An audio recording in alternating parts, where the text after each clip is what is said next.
You know, before I even dig my fangs into the subject matter of this video, I believe that I need to start it by simply prefacing my points by saying that I am not now, nor have I ever been, a fan of Tyler Perry. I may have watched some of his productions on late night TV after they've been on DVD for a while, and they may show them on regular TV, and I may have been channel surfing and caught one and just looked at it for maybe a little bit. But I've never watched a Tyler Perry production in a movie theater. I've never bought any of his productions on DVD, nor would I ever. I've never watched any of his stuff from beginning to end. I don't look at that kind of garbage. And even though I have not watched his stuff, I'm well aware as a social critic what his garbage consists of, because that is my job. To be aware of these insinuating circumstances, issues, movies, music, whatever it may be, that the Afro-American Negro gravitates towards, then it is my duty to study it and understand the impact on the Afro-American Negro psyche, be it male or female. And when you look at the love affair that black women have with Tyler Perry, it is a dysfunctional relationship. But it is one that upon further review, and once you gain insight into how dysfunctional black women are, it makes sense. Now you would think that if black women were conscious, if black women were the strong backbones of the black community, like the Captain Saberholes like to say that they are, if they were the women who were deserving of respect, that these Negroes who running around producing books, act like a woman but think like a man, or whatever that foolishness is, or the other clown that comes on the radio, Michael Baisden, or all these other Captain Saberholes who take it upon themselves to defend ratchet behavior from black women. If these women were deserving of that kind of respect, then you would think that it would be black women who would be heading up the charge boycotting Tyler Perry. For the simple reason that his productions and the role that he plays when he decides to dress up as a woman is quite demeaning to black females. And it is a role, it is an image that breathes fresh life into old stereotypes about overweight, overbearing black females. So you would think that black women would be heading that charge, saying that this is degrading, we don't like this, we want to take it off the screen, whatever the case may be. But that's not what's happening. Black women like it. And that's most problematic when you take into consideration that he's basically making fun of black women. But black women are so stupid, so culturally naive, so spiritually barren, so intellectually mute, that they can't see someone laughing at them. And they look upon it as an honor and a compliment. And that's quite problematic for me. But I understand, after beginning to place black women under the microscope, I understand why black women, some black women, really like Tyler Perry. And the reason being, and I mentioned this in my other classic piece, but I'm going to expand it here. The reason why black women really like Tyler Perry is because Tyler Perry does for black manhood what they've been doing to black manhood ever since the advent of the welfare state and when these black women climbed in bed with the feminist movement. And that is, they seek to strip black men of the last remaining drops of masculinity and black manhood he has left. And when this is accomplished, ladies and gentlemen, what you're going to have on your hand is a bunch of Negroes who are soft, who's going to run around in skinny jeans, who's going to be every bit as emotional as these women. When they are done, when the process is complete, black manhood as we know it will be no more. So this is a war here. So I disagree with the people who say, well, there's bigger issues in the black community that we need to be discussing. No, we have to save these young black men. And if we're not going to save these young black men, those of you who have daughters, because this is beginning to rear its head now. But what is it going to be like 10, 20 years down the line? When you have black men who are men anatomically, but emotionally, spiritually, there are more women than the females are. And the reason why this is because black women have been on an assault ever since they've climbed in bed with the white feminists. For it was the white feminists who convinced black women to join their cause. A cause that initially had nothing to do with black women.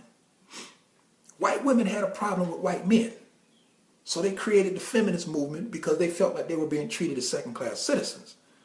When they came to the black female, they convinced her, which is a trick that the white liberal always uses. The white liberal fooled black women into believing that, you know what, you should join with us because you're being oppressed too. And the black woman never thought to stop and ask herself, well, how am I being oppressed by my black man when he's not in a position to oppress me? He's not in a position to deny me upward mobility in the workforce. He's not in a position to deny me of loans and voting rights and all this. He's not in that position. But black women fell for the trick, hook, line, and sinker. And when black women begin to run around with these white feminists, burning their bras, talking about they wanted their independence, and then when you include on top of this movement the advent of the welfare state, where the government came to black women and told them, listen, we will house you and we'll house your children. We will feed you and we'll feed your children. But that black man, he can't be nowhere around. He's got to go. He's got to get out that house. If we're going to pay you subsidized housing to stay in these homes and these apartments, if we're going to give you income to pay your bills, if we're going to give you food stamps to buy your food, that Negro can't be around. And we're going to come around and we're going to check. And if we see that you've been lying to us, guess what? We're going to throw you and your kids out on the street. So black women begin to understand this. So the black male was immediately booted out the house. What is he supposed to do? How is he supposed to survive? Who cares? He's on his own. We'll take care of you and the children. But that Negro, he got to go. And when you include the advent of the welfare state, the feminist movement, black women joining on with the feminist movement, you have the creation of this hodgepodge of confusion that you see now today in black male-female relations. It has reached a boiling point because black women have been duped into believing that their oppressor is this black man. And he's not today, nor has he ever been in a position to economically oppress this black female. But she doesn't think that because she can't think. So when she looks at Tyler Perry and he's running around dressed up as a woman, when he's running around putting on a skirt and a heel, she applauds that. Because this is what she seeks to do to the black men that's in her life. This is the reason why she tells her children. Now the mother, who was a respectable mother, a mother who understood what it meant to be a wife and a girlfriend, a fiance, took care of their children, took care of the home, took care of their men, those days are no more.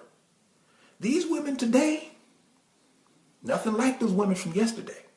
And if you think they are, brother, you're more deceived than what I thought you were. Because these women today, they can't cook, they can't clean, they can't do anything. She's working part-time,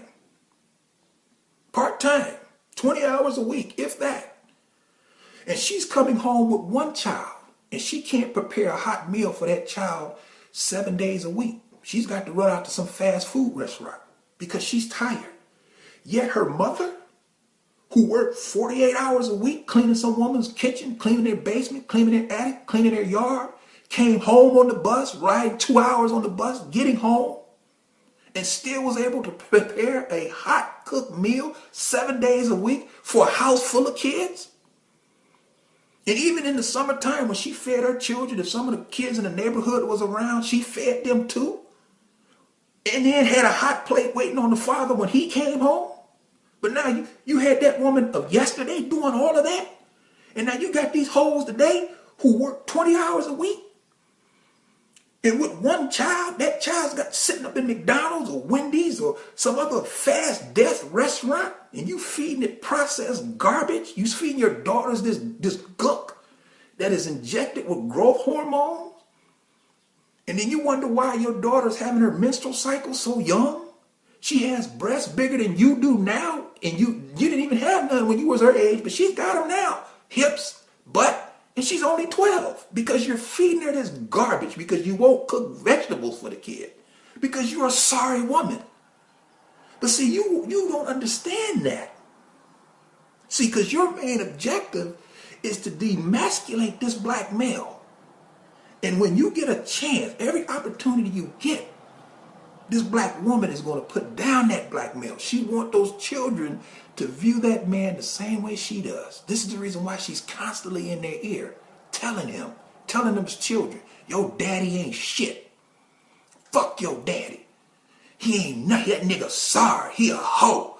This is what she's telling children about their father. Yeah. Because she doesn't understand the damage that she's doing. She don't understand the damage she's doing not cooking for this child a nutritious meal every day. She's not understanding the damage she's doing by allowing men in and out of her house every day. She doesn't understand the damage that she's doing no matter how angry you are with that father. If that Negro is indeed as sorry as many of you women say they are, you ain't got to tell those children nothing. They're going to find out on their own. And what those kids are going to do is they're going to come to you. And they're going to tell you, Mama, why didn't you tell me my dad was like that? And then that will give you an opportunity to say, you know what? I wanted you to find out on your own. I didn't want to pollute your perceptions of your father. See, that's what a woman would do. But no, you don't want to do that. You ain't got time for that to pan out because you know why? A lot of these brothers ain't as sorry as you women saying they are. They're just fed up with your shit. They're fed up with you trying to strip their last bit of manhood, and they're deciding to hold on to it. And they're walking away. Matter of fact, they're running away. It ain't that they're deadbeat. It's that they're fed up. And you sisters want to sit there now talking about, your daddy ain't shit. Your daddy. And you tell your children this while you sit back and allow them to watch Tyler Perry, a man dressed up as a woman. Now, you don't allow the man in the home. You downgrade the biological father every chance you get. But then you'll sit there and watch this movie with your children where you have a man dressed up as a woman. And you're not even consciously aware to try to explain that to your young sons and explain that dichotomy. You're putting down my biological dad. He ain't shit. The men that I see that come in and out of your home, they ain't sticking around. I just hear them mucking and groaning late at night, the bed rocking back and forth. I don't see them in the morning. And then I'm sitting here looking at this show that my mom loves so much and goes to the movies with her girlfriends to watch. And this guy, he's a man, but he's dressed up like a woman. And then you can't understand why these children are so culturally confused. You can't understand why they can't make heads or tails of which end is up. You women use every opportunity you get to try to downgrade and destroy this black male. And if you can't use it through just the courts, if you can't get child support to snip at their heels, if you can't get him to catch a case by domestic violence, then what you're going to do is you're going to whisper in that child's ear that your dad ain't shit. And then what you're going to do is you're going to sit your children in front of cultural garbage like Tyler Perry Productions, where in his latest movie, a depiction of a rape scene, a girl being raped. And this is applauded by the black community. No one has a problem with this. No one has a problem with the fact that this degenerate is promoting this type of filth. And you sit your children down in front of this stuff and call it entertainment. And because you're not culturally aware, and I would have no problem with it if you were sitting them down and you were watching it together and you were critiquing it to them so you could try to teach them something. Then that would be applauded. But that's not what you're doing. You're confusing them. Because you have a desire to try to destroy this black male, and you will use anything at your disposal. The church, you'll use your job. We know you'll use the police and the courts. You'll use everything to try to destroy this black male. And this is the reason why. For you Negroes who want to say, well, you know, it's just a movie. No. No. Birth of a Nation was just a movie. And y'all had a problem with that. No, this is just not a movie. It promotes a message, a very dangerous message, particularly when we are on an onslaught with effeminate, weak black men, because you sisters have ran the strong black men out of the house and into the arms of other women of other ethnicities. Now, again, I know what y'all gonna say. Y'all gonna come at me and y'all gonna say it ain't the woman's fault. And y'all gonna say you seeing all black women. You hate black women. What happened to you? You this, you that. Y'all gonna say everything, but you ain't gonna deconstruct the argument. Because you know why? You can't. Because it is what it is.